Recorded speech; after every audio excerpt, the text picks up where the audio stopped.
Thank you, Jake. It was really good, really interesting.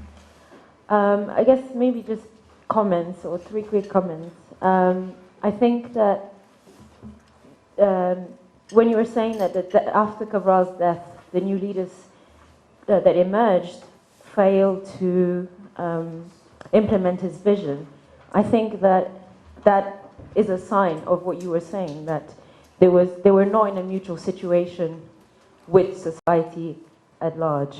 And so obviously there were no conversations exchanged between those two. So it was always, the result was always going to be disastrous. About the Yala regime, I think it's a very specific case though, because you were saying it was seen as a good thing when the coup arrived. I think it was just because he was mad, and so anything after him would have been good.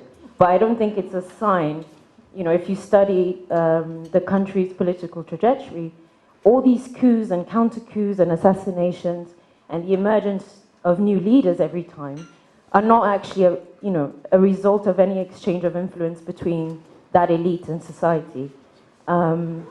Because the political and military elite, I'll be quick, the political and military elite in Guinea-Bissau is kind of like in a bubble. So every exchange of influence only happens within that bubble, between each other. And society is not involved at all. And until that happens, I don't think there'll be any real effective change in the country. Thank you. I so loved hearing say only happens as an exchange of influence. Thank you. I would like to take us to the conceptual connection with peace building. It's a very interesting one, and I would like for just one thing to be clarified. The case is clear from the presentation, but it will be interesting to know how you can actually identify leaders in a post-conflict environment when you consider leadership as a process.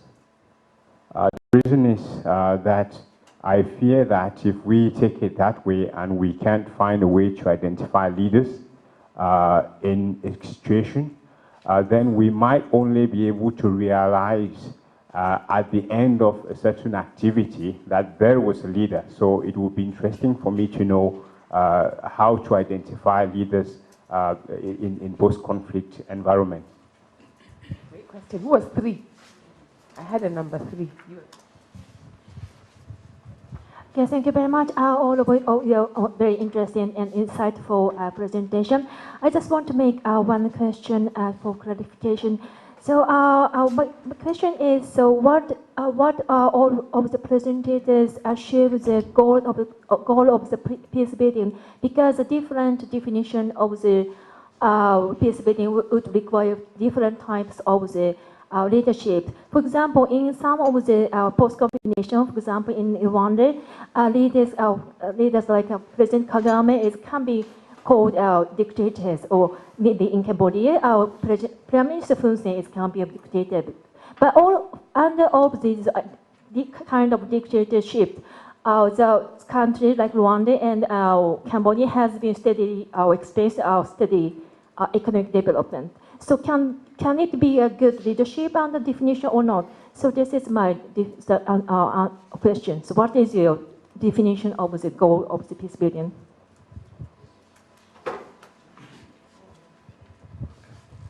My question goes to those who present their listing on conflict early warning system. I'm not particularly clear in terms of conceptual and operational discussion on conflict early warning system, particularly in the context of non-state institutions. My perception is that the conflict early warning system is being defined from security, particularly in the context of safety. If we look at conflict, which you people actually talked about from the structural, context, I'm wondering how the conflict early warning system will be analyzed and then made available to the people when you talk about issues of poverty, issues of illiteracy, and all that? How does that inform your response? Okay, so that might be something that both 2 and 3. Fumi, do you want to respond? Do you want to clarify that?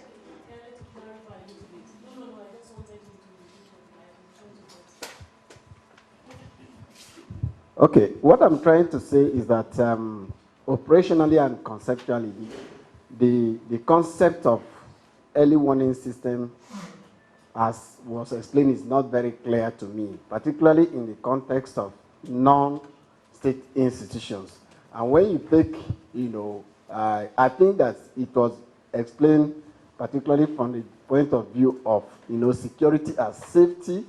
But when you take the structural context of, conflict in terms of poverty, in terms of illiteracy, in terms of any other thing that constitutes violence, as Garton would put it, how do you interpret, early warning system and be able to show it, and then you respond to it? That's my question. And I'm suggesting that's a question between 2 and 3, and what that illustrates is what we found, how much these groups spoke to each other. I'm taking another, that was 5. Hi, my name's Ameni. I'm a scholar in the House of War. My question, I'm sorry, it's for Eka, but I haven't read your paper. I hope I'll get a copy at the end of this. Very fascinating stuff from what you said. You mentioned repeatedly an ECOWAS response in northeast Nigeria. So my work is at the operational level of war, so I don't really look at the strategy level, but I didn't really realize that there was this ECOWAS response in northeast Nigeria. And I haven't read your paper, so it's not really clear to me what this response is. Can you please clarify? I'm sure it's a banal question. I'm sure if I read your paper, I'll have my answer. Second thing I want to point out, you said you talked about work we carried out. I presume that's field work or field-related work. Can you please clarify what that work was as well? Thank you. Thank you. Let me take 5 more. There's 1, 2, 3. Okay, I'll take those 3 first. Let me start. Yeah, my name is Albert Biatem. From ALC, I'm a current fellow. My question goes to Jacob. Jacob, what do you think, because you talk about the leadership process, you say it was an exclusive process in the case of Guinea-Bissau. So what I want to understand, do you think the role Angola played in that particular coup led to that exclusive process? Okay, you want some clarification? I should repeat the question. Yes. What I'm asking about you talk about the process, the leadership process was an exclusive process in the case of Guinea-Bissau. So I'm trying to understand the why of the exclusive process. And in order to understand the why of the exclusive process, I'm trying to ask another question. If the role of Angola in the coup played to that particular process of exclusiveness of the whole strata of the society in Guinea-Bissau post-coup d'etat. So bringing in Angola into this discussion. Yes, I have 3 questions. The first one goes to Dr. O, and it relates to the first question that was asked about how practical we can get with process leadership. I'm fascinated about the process leadership approach to solving conflict, and Dr. O recognizes that. I've also done a lot of reading on that. But I come across the dilemma of how do you get leaders emerge in a conflict situation, going beyond those who wield arms. If you look at the processes that were adopted in Sudan and all those cases, you realize attempts were made to get people talking. But in the end, you can only get those who are wielding arms to talk. So how do you get practical with that? Now to Somalia. Somaliland, yeah. Sylvanus made, I call it an allegation against the South African government by saying because South Africa went into Somaliland, they couldn't even conduct the last election to a successful end. How do you draw that conclusion? Let me understand what you mean by, yeah. So that's Somalia, in Somaliland, yeah. Then on early warning in West Africa, I'm very fascinated about what WANEP does, and I'm happy to know that the founder is a Ghanaian. Although we are not fighting yet, and it has gone to places. But I'm a bit skeptical also about some of their findings and what they do with their findings.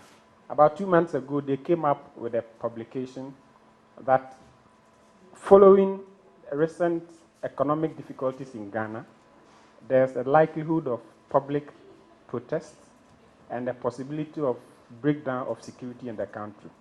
Now, when that publication came up, the government got angry, and the outcry from the ruling government made Bombandi, who is the founder of WANEP, come up to discredit the findings of his own people.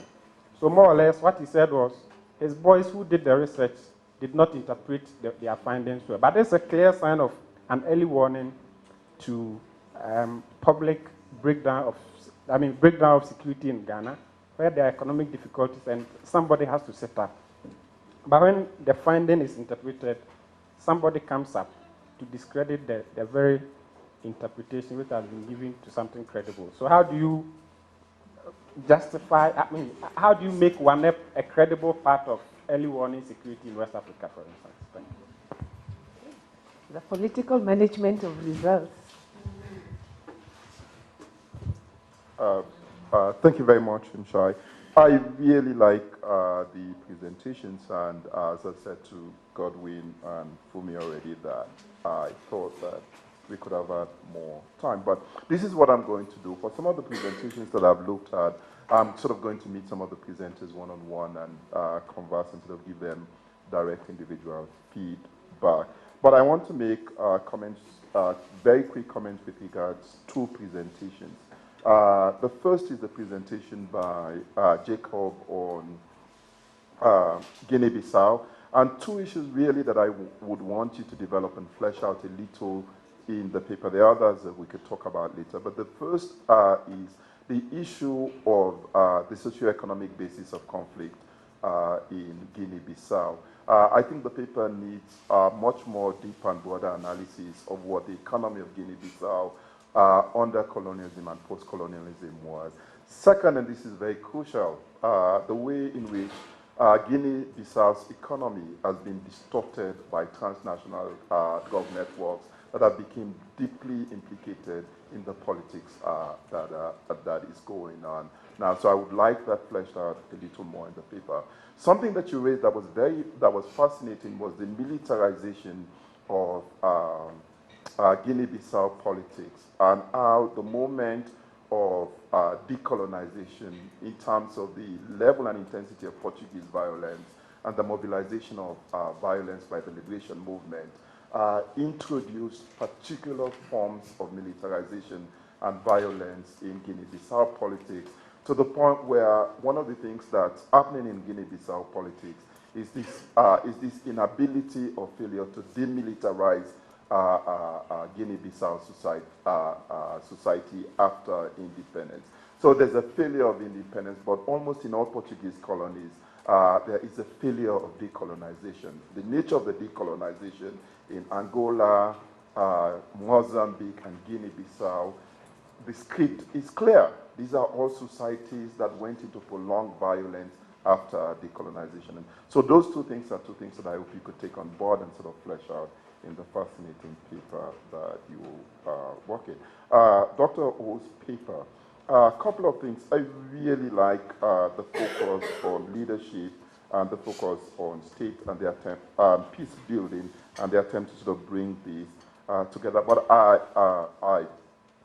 and what Godwin presented at the end in terms of institutional process, I thought was very fascinating. So I want really to put your papers in much more closer conversation than they are now, and in a couple of ways. First, I like the conceptualization of leadership as a process. but it stops out in your paper in terms of leadership as a process, in terms of getting things done. I'm much more interested in you pushing that analysis and deepening it in terms of thinking of leadership as a process, in terms of which institutions, as Godwin says, which circumstances, which actions in institutions produce the leadership. I think that's key. The second is, do these processes that exist in society before, during, and after the process of peace building produce necessarily the most appropriate leadership for the kind of challenges that you face during peace building. In terms of thinking about the state, this is a huge challenge because the hegemonic processes of state rebuilding that Godwin points out that international agencies are focusing on is based on production of a particular kind of state. So the first question is, thinking about the nature of state and society at the heart of conflicts, what kind of state and society that peace-building processes aim to produce, and whether or not the states really are sufficient or adequate enough to respond to the challenges on the underlying reasons of conflict. Thank you very much. Thank you. I can take one more round before we, or should we have them engage? And then what we'll do is give you one last chance because some of that might. Shall I go in reverse order? So that we'll start with theme 3. Godwin, do you want to speak to that? Okay, because I'm thinking about what Ishmael just said, that it might be something maybe you and Fumi want to talk about together. But let me start with Sylvanus.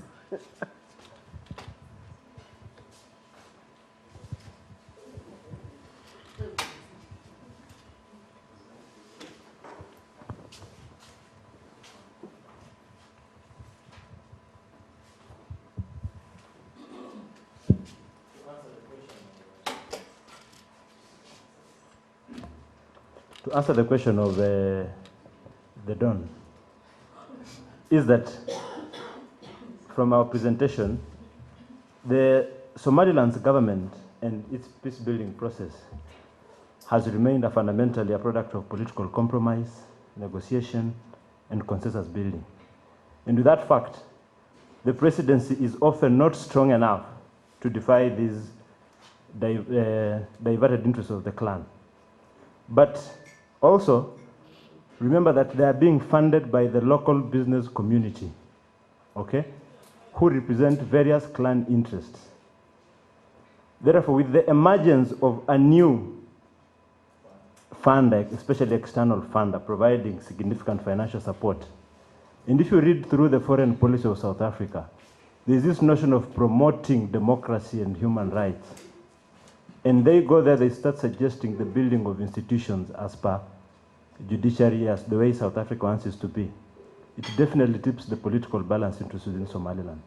And this leads to some, so it's no longer a consensus building process, it's now a contestation, okay? And with another angle is that with the exploration of minerals South Africa is doing in Somaliland, it also brings about the issue of interest among the local politicians, because now each clan will start saying, this is our resource, it has been discovered in our clan, and therefore, we want to benefit directly. Yet, at the beginning, it was a consensus. Everything was for us. So that was my point. Thank you.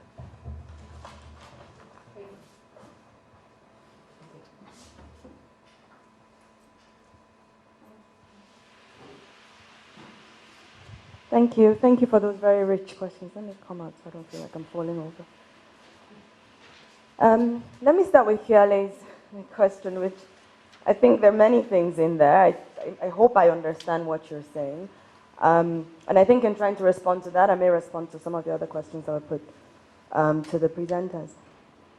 I think what I'm hearing from you, at one level, is the fact that conflict early warning responds to triggers as opposed to structural issues, perhaps. I don't know. I think I got the sense that that's part of what we're trying to ask about. And that probably is true. It is a case that it responds to when there are signals. But you're right that, the fact that you have high levels of illiteracy, like if you think about northeastern Nigeria, it has some, northern Nigeria has some of the, lowest literacy rates on the continent, and that's been the case for a very long time. So why wasn't there any action, around that? I mean, it's quite clear that those things are quite linked to the challenges we see there today. And so I take that point entirely. And on the concept of early warning is actually broader than conflict early warning, if you like. There's a lot of work, especially in East Africa, around early warning around climate issues. So it's much broader, but you just find that when it comes to conflict situations, it's a bit more politicized. And in fact, the challenge with bringing in structural issues, I think, helps respond to Clement's point. The fact that actually in Ghana, you have a situation where people have identified that there's some structural challenges that could drive conflict, and that raises major issues when that is drawn into a conflict early warning discussion. So I think these are some of the reasons why it's difficult to work on the basis of some, early warning signals that are actually structural as opposed to triggers. And I get what you're saying, because with triggers, it's almost like you're on your way to the conflict. Why wait till then? Why not try and pick up some of these things earlier? Let me see so I think I've dealt with Clement to some extent, Kiale, but we can pick up later if I've not really. You said you didn't understand what I meant in terms of interaction with non-state actors as well. Yeah, particularly in the context of non-state institutions, in terms of operationalizing conflict early warning systems. Okay, no, that's fine, thank you. Well, I think the reality is that ECOWAS does not have, because if your conflict early warning system relies on engagement, firm engagement at a very communal level, at various levels, in fact. And ECOWAS doesn't have the infrastructure to do that.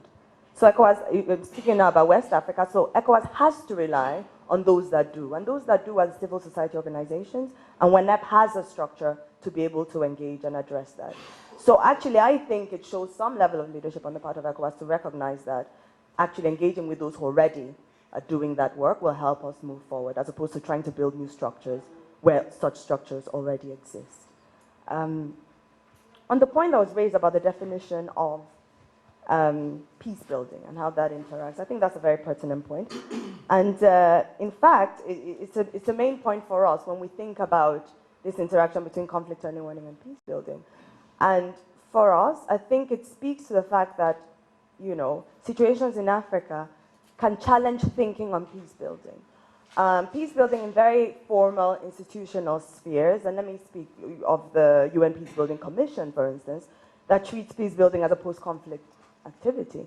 And on the continent, peace building has been treated as a conflict prevention activity, even institutionally. And that's why within ECOWAS, you have the ECOWAS conflict prevention framework as its key peace building framework. So I think a discussion around conflict early warning challenges, external definitions of what peace building is, and allows us to think about defining peace building based on African reality. So that's how I would respond to that. And on the final, on Omeni's point, ECOWAS response to Boko Haram, I think actually you saying that you work operationally on these issues and you were not aware there was an ECOWAS response sort of helps reinforce the point I was trying to make.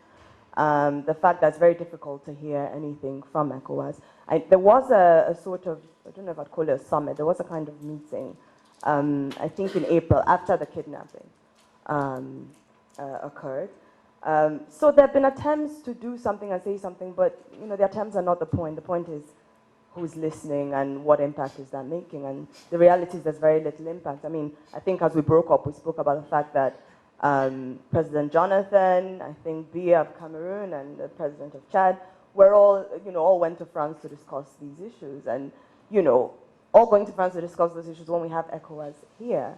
I think that says it all, and that's the reality. But I think the point I was trying to make is it might be difficult for ECOWAS to respond just because of the role Nigeria plays within ECOWAS, and that brings in this challenge between polar states and the regional process. In terms of, when I said some work we did, we actually carried out some interviews with people who work with the early warning unit within ECOWAS and those who work on this in WENEP. So that's what I was referring to.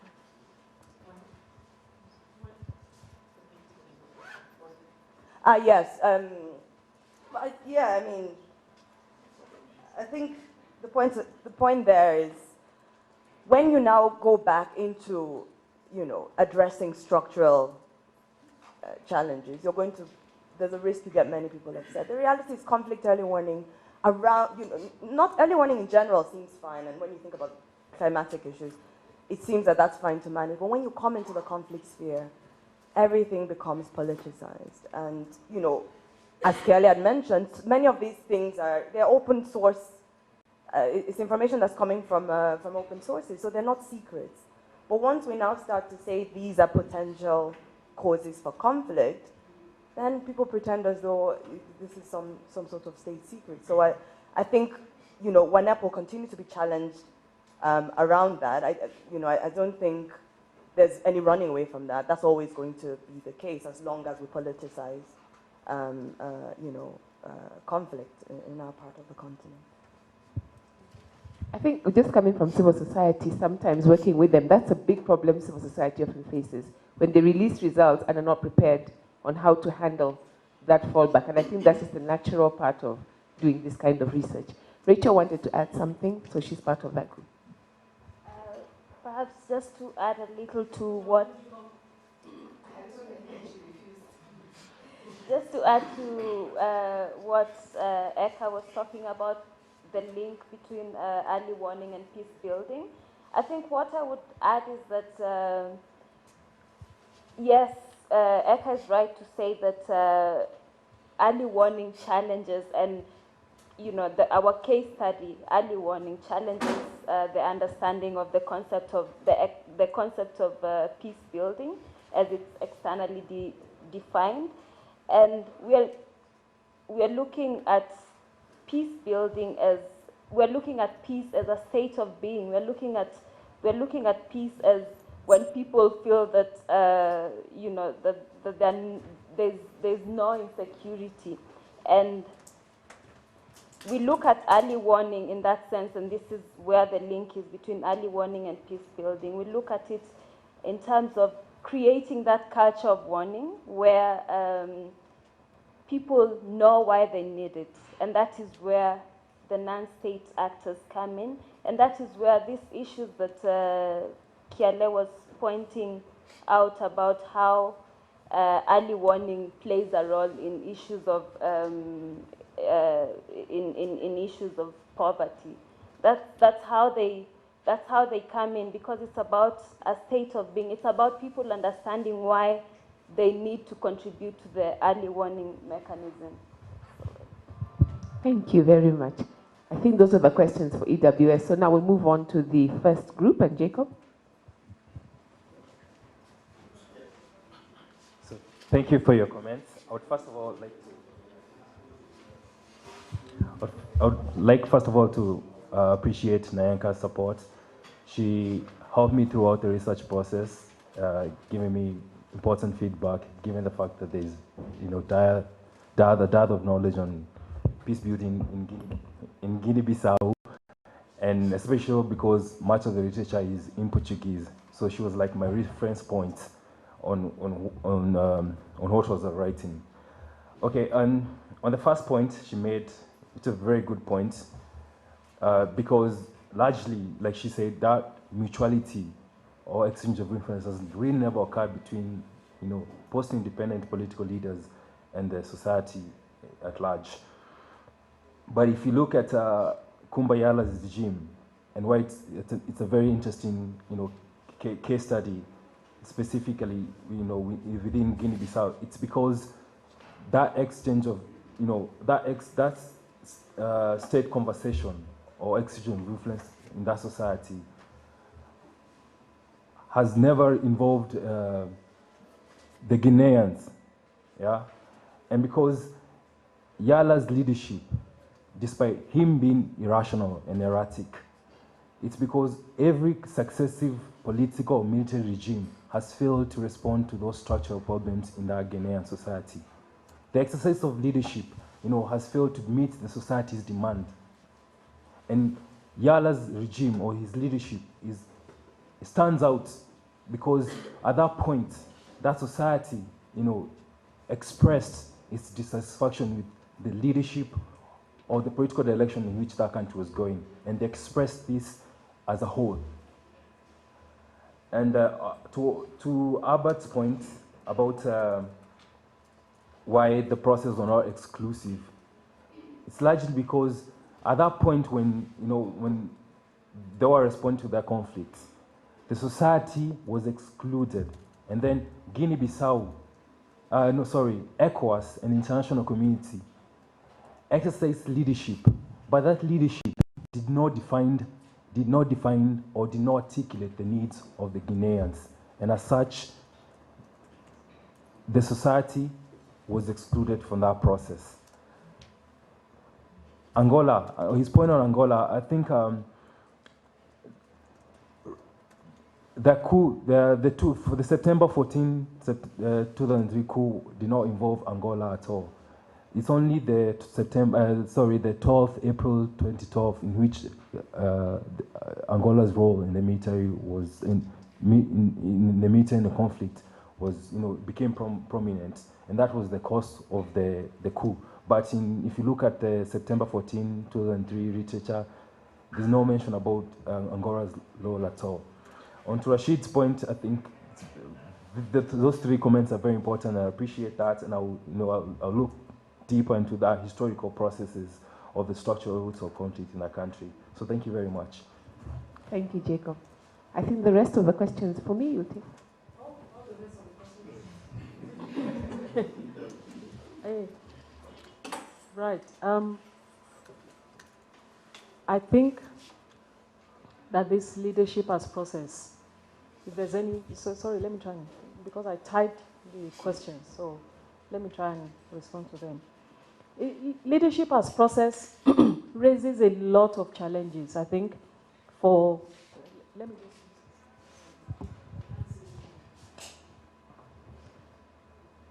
thank you. I think leadership as process raises a practical dilemma. There's a policy dilemma, especially for an institutionalized process of, where we have a framework over decades. If you look at the UN Charter that doesn't have peacekeeping in it, we have slowly built outside of the Charter framework what we call a Chapter 6.5 and encase peacekeeping in it in a way that helps us deal with the logic of conflict that we never really envisaged in that way, because the Charter was built on interstate arrangements. So you can now deal with a Suez crisis at the same time that you can deal with Timor and Liberia and so on.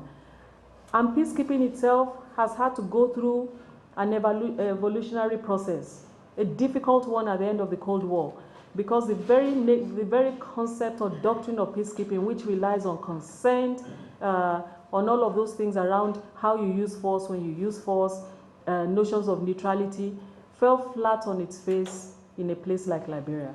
It was the first demonstration of it.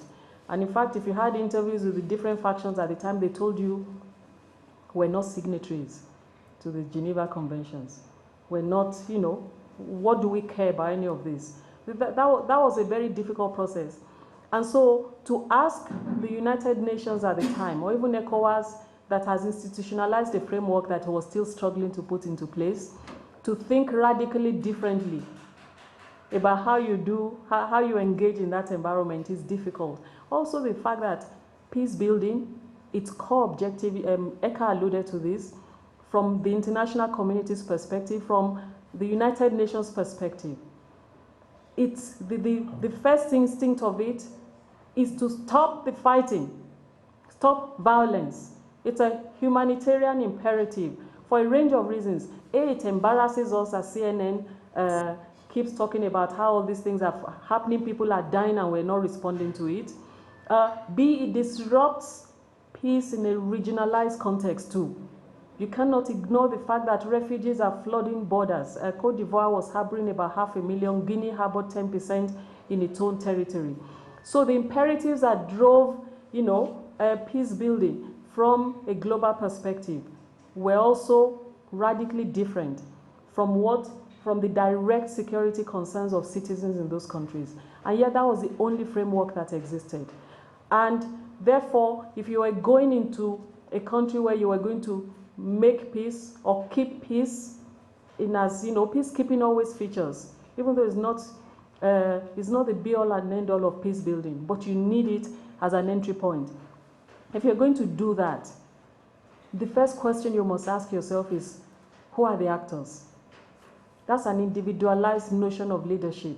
Who are the actors? Who are the warlords, including warlords, fighters? Who has an interest? It is human beings and individuals that you're looking at. Excuse me, even though it was a situation that drove you there. So it is not in the natural instinct of institutions. It is not part of the natural DNA, the natural instinct to say to them, think of the situation first and where the answers lie in that society. Because actually some of the answers lie with non-entities, okay? And you want to collect guns from those who can kill everybody. That's all that is driving you. I'll take South Sudan as a prime example. What would I have done in South Sudan? Let me even connect that to Cambodia that you talked about, because Cambodia and Rwanda, they're very interrelated, but they're two different imperatives that drive them. Cambodia experienced a liberal peace-building approach all through, okay? Everything from state institutions, certain forms of legitimacy, to a market economy. But when you go back to Cambodia now, what you see in the liberal peace approach, apart from the fact that it's an idea and an ideal, and nowhere has it been done apart from a piecemeal thing. It's never even done comprehensively at the same time, because we can't. It is interacting with local dynamics as well. So you go to Cambodia, that state presence, and I'm trying to take a few questions at the same time. That state presence is visible only in the capital, where we located many things, or in cities. The moment you go outside the capital of cities, society as it naturally exists or existed remains present. So what legitimacy have we built, even if that's the framework we're taking to those places? Likewise, when you go to Liberia, to Sierra Leone and so on, all of them, the particular agreements we have signed within the institutionalized framework that we know. And so you always see that sharp division, what Jacob was talking about in the context of ECOWAS, between society and the nice package that we've tried to put together in the capitals. Rwanda is very different. It's very different. It does not remove the main point about, are we seeing a form of dictatorship, at least on that you used to compare Rwanda and Cambodia. But there was an internally driven imperative because of their own trajectory, what David was speaking to. The fact is genocide occurred. The fact is that even if you wanted to, on the one hand, in societal terms, impose patriarchal systems on it, and on the other hand, okay, there was no international system to impose on it because someone won that battle, okay? But the situation determined where they went. Most of the men are dead anyway. When I was at the UN, part of our own diplomacy was to talk about how do you change the law to allow children to become heads of households. Okay? So the situation determined where they went to, and it didn't have that internationalized force behind it. But nonetheless, you can see how when you are compelled or when you are deliberate in the way that you enter an environment and you focus on your situation first, the kind of leadership and the kind of systems that evolve are radically different from what you engineer when you have superimposed from day one an institutionalized framework. South Sudan, as I close, and I think that will help me have responded to everybody in general. This is the danger of focusing when actually a natural opportunity exists, or focusing on individuals and leaders and warlords and gangs, instead of focusing on the situation that now confronts society. We gave so much attention to Garang, to Riek Machar, to who else is there now? Yes, it's to Salva Kiir, that when the moment of opportunity came to actually talk about situation during the peace agreement, we were still focusing on those guys. Whereas if the situation of a new South Sudan was what we were thinking about in crafting a peace agreement, an election and a referendum would look different. How would I structure it if I was ever a peacemaker in a context like that, like Sudan? Our conversations would be about, okay, fine, You first vote as to whether you want a separate nation. You will next vote about what the priorities of that separate nation are. Go to vote 5, 6 times in a 10-year period, not about who will be your leaders first, but about the circumstances. How do we carve a viable state? We have $6 billion over X number of years. Go and vote for your top 5 priorities. Then you narrow it down, top 3 priorities. So 50% of the resources of the Sudan will be spent on these 3 things, the other 50% on all other daily needs. Do you know when it's time to vote for people who lead you? Because the individual is still very important in all of it. I'm just saying it shouldn't be an entry point. The situation you face and how you want to get yourself out of it should be the entry point. When it's time to vote, you vote on the basis of these are our 3 national priorities. Can you vote for, on the basis of each priority, who is best placed to deliver these priorities? So automatically, as Salva Kiir, we have to explain how they think the water of the Nile and so on, whatever they voted for, he's the best one to deliver it. Number one, you've decentralized the issues. Everybody is involved in that conversation, everyone and their grandmother. South Africa is closest to that in the 2-year period before 1994. They're the ones who went closest to that, and that's how you got a constitution of 11 languages. Even they too went towards liberal democratic imperatives in the end, because that's what drives everybody. Now we're at a situation where to rescue Sudan from the hands of these warlords, honestly, God will have to come down. You tell them not to vote, not to contest in any elections. What's going to replace it? We should have had a 10-year process where it is referendum after referendum until something close to a nation emerges. Then you say, who are the leaders? Those guys will be blue in the face by the time they get there. If you still want to lead it, you have to prove that you are the one who will deliver those priorities, which means actually then political parties are not necessarily going to be the structures we think they are, because ALC alumni can decide where a consortium, we're going to deliver the 3rd priority. Next time the priorities will change. That's the dynamism of leadership. Somebody else comes there. So if your political party is not an everlasting thing, you have to change your form and nature and how you serve your people before you do it. But you see, Africa has inherited liberalized agendas and institutionalized approaches to doing things. And we can't rescue ourselves from it unless we take a different conception of leadership. I think that's the point that I was trying to make about a process-based approach to leadership. If you were a peacemaker, you will not go looking only for the warlords. You look for them, but you tie them into an arrangement in which they spend the rest of their life trying to respond to a process, not trying to win elections in which they are the leaders. That's my own idea of it. Thank you.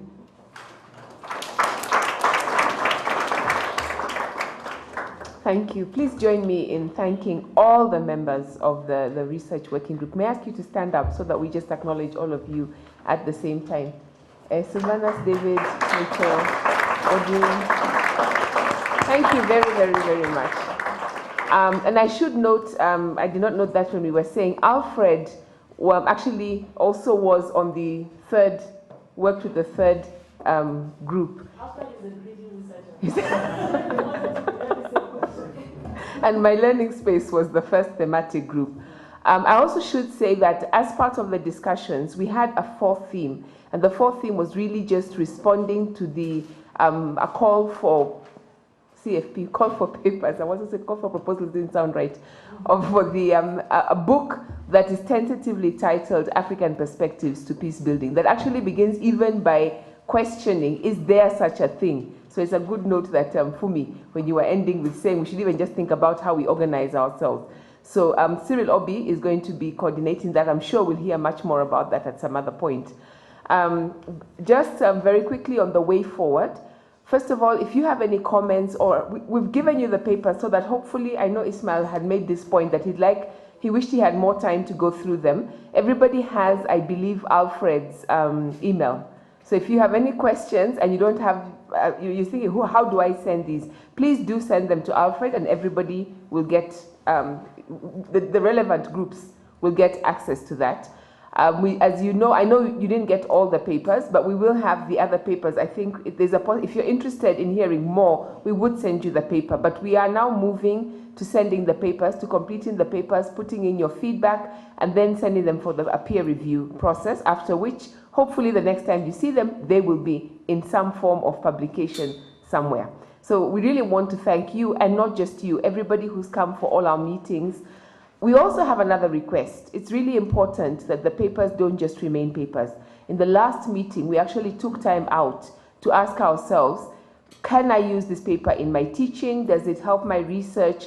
Is it something that I can put into policy or something like that? If you do find any of these papers useful to your work in any way, we really, really, really would like to hear back, because that's one of the things that also helps us shape the other research that we're doing. And from the point of view of the APN and the APN Hub, what we really want to do is to be able to amplify the work of peace builders. And it would be good to be able to trace and say, we are aware that this has now gone into a curriculum, or somebody has used it in writing research up on some other aspects. I would like to thank you for your time, for your feedback, invite you to lunch. It is now 1:30. We will gather again at 2:30 for the next part of the program. Thank you very much. Thank you.